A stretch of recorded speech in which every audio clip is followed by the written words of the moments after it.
Di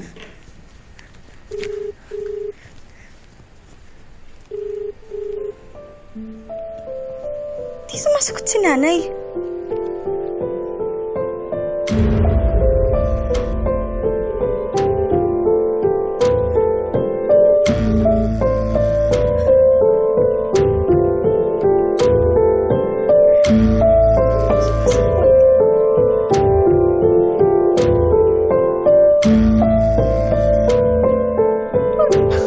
Bakit walang sumasagot sa inyo?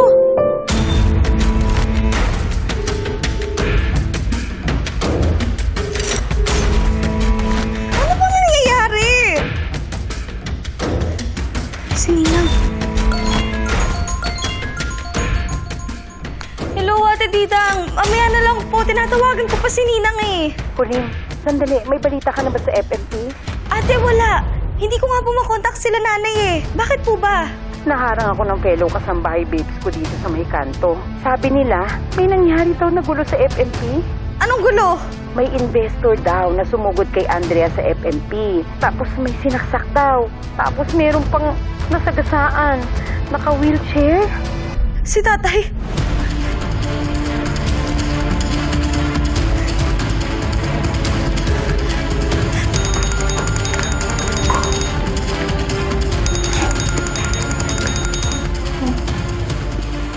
Hello, Colleen. Ninang, totoo po ba? May nangyaring gulo dyan? May nangyari po kay tatay dyan sa FMP? Naku, paano mo nalaman? So, Ninang, totoo nga po. Nasagasaan daw po si tatay dyan? Kalma, Bunso, kalma. Pas, kalma. Colleen? Ninang! Ninang, ano po nangyari dyan? Diyos ko.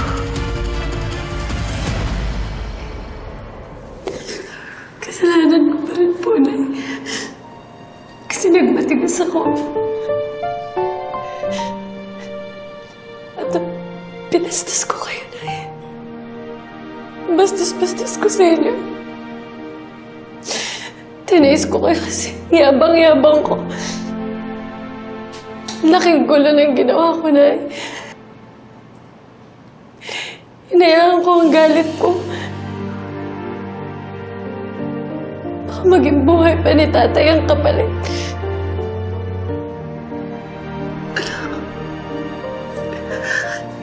Huwag mo sabihin yan. Huwag mo sabihin yan, anak. Lahat ng nangyayari kay tatay ngayon dahil sa akin. Lahat ito nangyayari sa kanya dahil sa akin. Kasalanan ko. Kasalanan ko lahat na.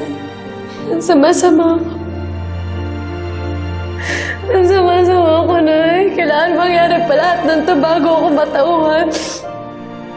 Bago ako makiramdam ng hiya, ng konsensya. Pag namatay si tatay na hindi ko mapapatawad ang sarili ko. Sama-sama ko sa inyo. Sa inyo ni tatay, patawarin niyo po ako, Nay.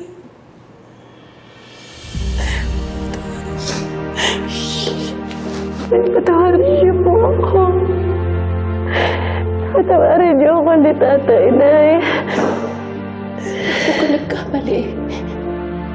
Napatawad ka na namin.